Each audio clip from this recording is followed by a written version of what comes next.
موږ قرآن په زړه کې ځای ورکوو دغه رنګې د دې قرآن د حفاظت لپاره په خپل لاس سر به هم قربانوو که نه قرآن دپاره شهادت د څوک تیاری راستل کوي انشاءالله العزیز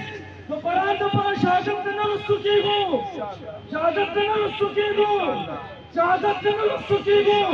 قرآن چې دی حاضر لهو ہمارا قرآن دپاره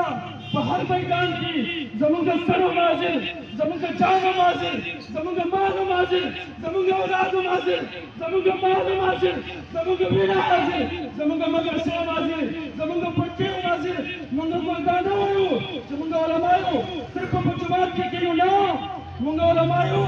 منبر هم زما کار دی میدان جهاد هم زما کار دی توره هم زما کار دی د قرآن حفاظت هم زما کار دی انشاءالله